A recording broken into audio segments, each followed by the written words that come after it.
afternoon. My name is Joseph Lloyd and I source cars for people on a professional basis, hence the name of my channel, Lloyd Vehicle Consulting. 4 years ago, I was asked to come up with a series of videos that were filmed inexpensively. We don't use digital cameras, we don't use fluid head tripods, we don't use shotgun microphones, we wear tatty shirts, we just use a phone. But we look at cars that you can buy for a budget up to £1,000 only, and we very much enjoy ourselves. These are cars that might be in cosmetically bad condition. You might see oil leaks, rattly dashboards and cosmetic imperfections, but we go all over the country and we find these very inexpensive cars that you all seem to enjoy watching.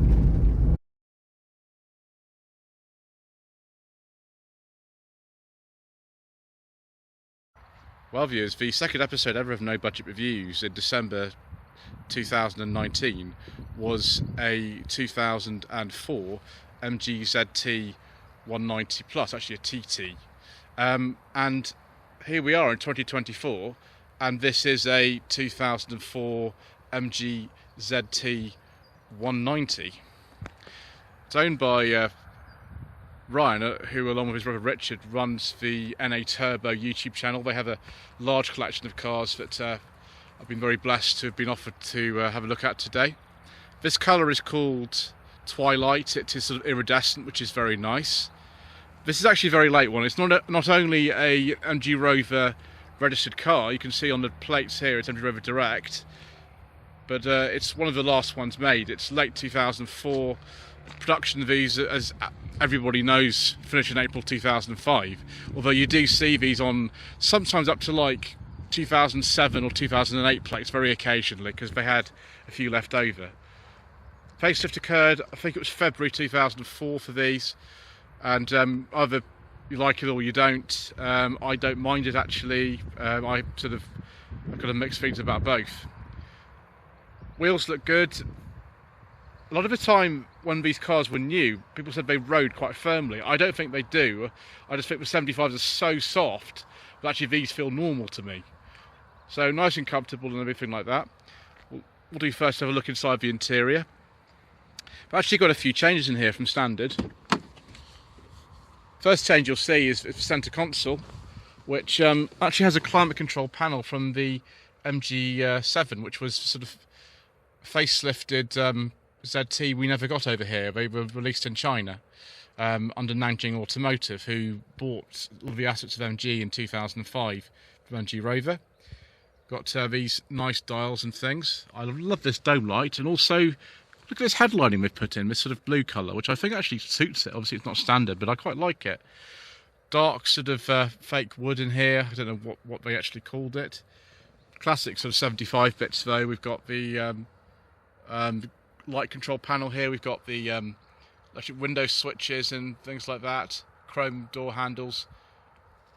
So lots of shade parts of 75. They also seem some bits similar to an R50 Mini. They're not exactly the same. The key I think is the same, but I'm not actually sure if any of the other bits are identical. They just sort of seem sort of rounded and things. Clock in the middle. And then we've got, because this is a right-hand drive car, we've got one cup holder there. I always think there should be another one coming out of here, but there never is. On most of the cars anyway. I think you can put one in if you want. This gear lever looks like it's been changed as well. Has light switch, and the door lock button is down here. And then we've got the glove box. I'm afraid the mission documents are not going in there today. They aren't going in. We can put them in the door pocket though eventually if we want to. They won't quite fit on the little shelf, but that is quite handy. So yeah, nice comfortable seats, good for long journeys. This car's done, I think it's like over 20,000 miles in a year, which is good. One thing you have to brace yourself for is the fuel bills with this KV6 engine. They're not the most economical. They're a bit better than my Rover 45 V6 because this is a manual, that's an automatic. So the automatic one, which would be on the ZT, it would be the 180. Those aren't particularly economical. But if you drive gently, which honestly you probably won't want to do in something like this, you might get 35 miles per gallon on a very good day. Let's take a seat in the back. The ZTT and the 75 Tourer are a bit more spacious than this. These actually, for some reason, they're no way as big as an 800 unless you go for the Van den Ploegh version of the 75, which was a long wheelbase version. It's okay. It's not the most spacious car, for the size of it. It's okay though. Yeah, as I said, the 75 Tourers or ZTTs do feel a little bit more than this because they've got higher roofline. Eventually, I think that's going to be replaced as well.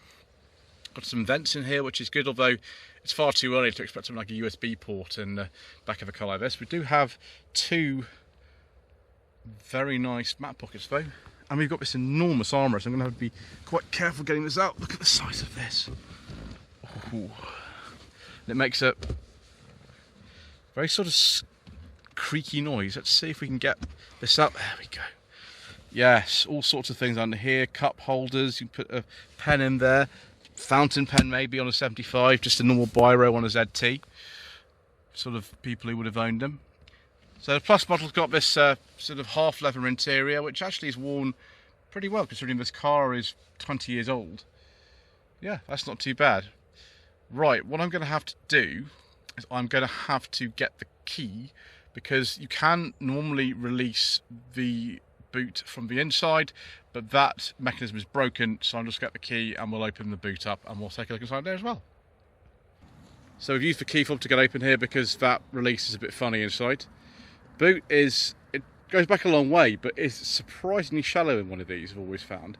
Again, that's why I keep saying the sort of Tourer or the ZTT might be better for you if you really want lots of luggage space. Someone has built a new boot floor at some point in the past with fence panels actually in it. This had a leak at some point, but that's been fixed. Nice space to have a spare in there, quite deep actually for spare wheel well. But I think eventually maybe you could put an alloy spare in there as well if you wanted to. One thing I would invest in if this car were mine, I would put some parking sensors to it or something, or a reversing camera, because the rear visibility is not the best and they're quite big cars. I think we can just drop this and it'll be alright. There we go, yes. The spoiler, well, it has had some paint because it was even worse condition originally, and again it's a common thing that the paint just pits on here like this, which same thing that happened on Rover 600 actually. I don't know if the paint process is the same as those were, but yeah, I think in this colour it does look rather nice. One thing we're going to have to do is open up the bonnet and have a look at this lovely KV6 engine, which is just down here. I'll try this with one hand, but I don't have a very good success with that, so I might have to use two. Yeah, we'll just use two. There we are, viewers, the famous Rover KV6 engine. Now, it's not related to the 4-cylinder K series, really. There's virtually no shared parts of it all with one of those. But it was introduced in 1996 with the Rover 825, late on in the life of the 800, about 10 years into the life of the 800. And they replaced the Honda engines with their own engine. This is the same capacity, 2.5 litres, but it is a little bit different from those earlier ones. But one thing I would say is, like, trying to change spark plugs on this at the back is quite difficult.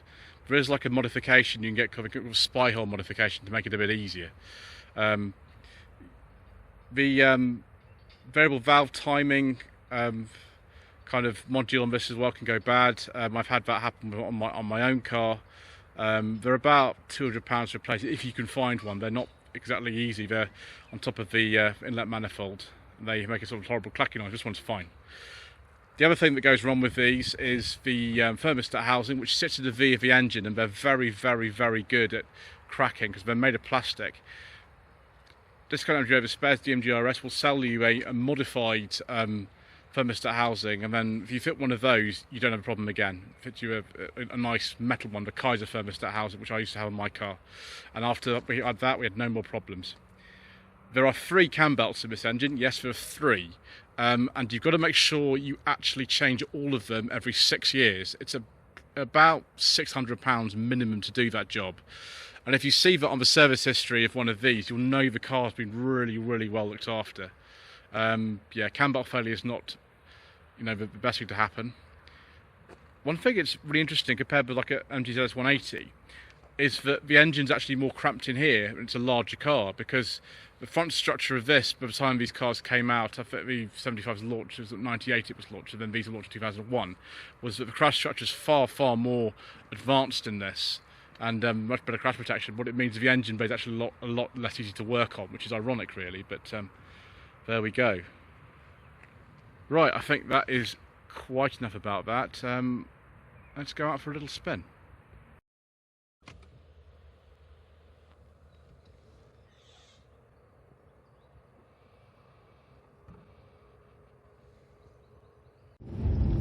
Okay, we are recording.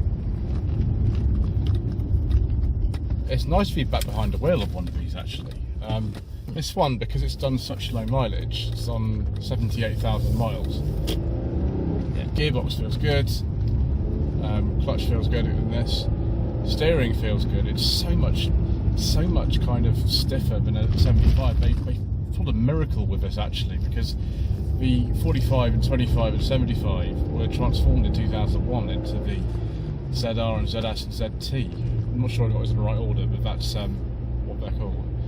And this is not a firm riding car. It's not at all, in my opinion. It's just about right. You can make them firmer if you want, but I would have this sort of level of firmness. You go over the bumps, it's good and compliant, but it doesn't feel floaty. The steering actually feels rather communicative. It depends on what you prefer. The 75s are nice to drive, but they're just a bit firm for me, so it's a bit soft for me. This is about right, and I sort of quite like it actually. It feels good.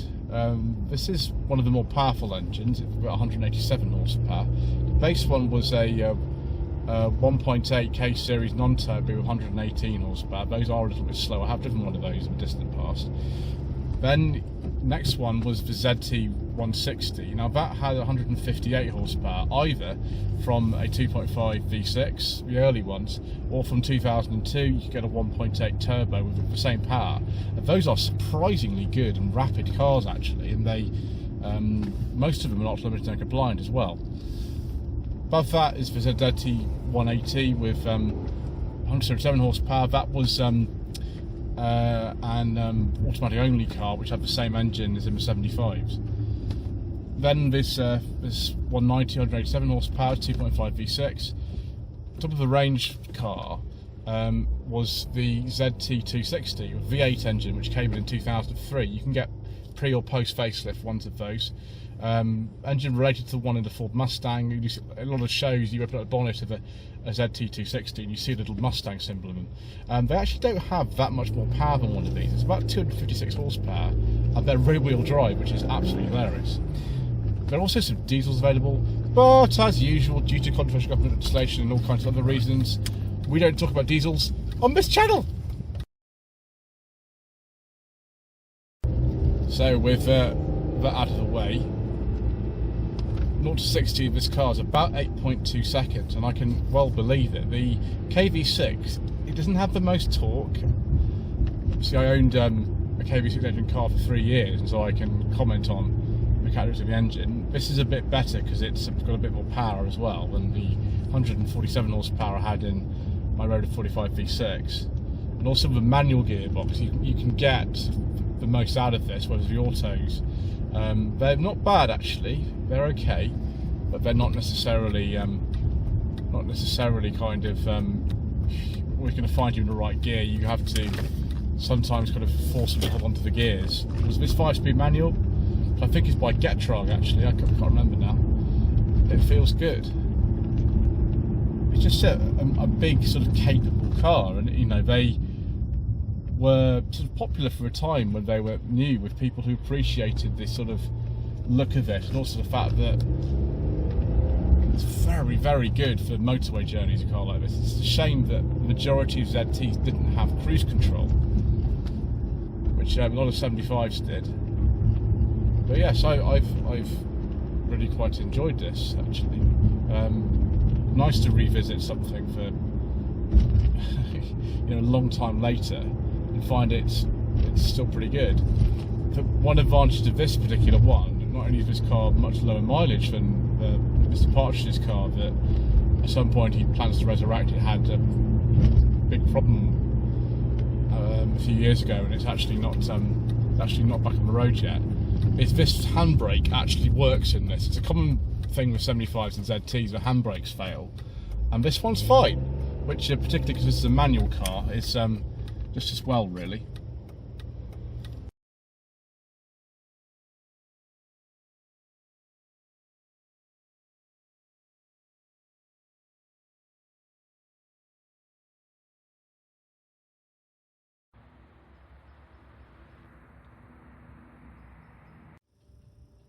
There were various trim levels available for a ZT.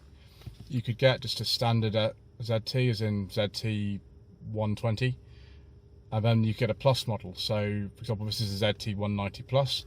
You could also get a ZT SE, a ZT Sports, a ZT Sports SE, and for some reason a ZT Plus Sports, which is very confusing. So viewers, should you consider an MG ZT for your hard-earned budget up to £1,000?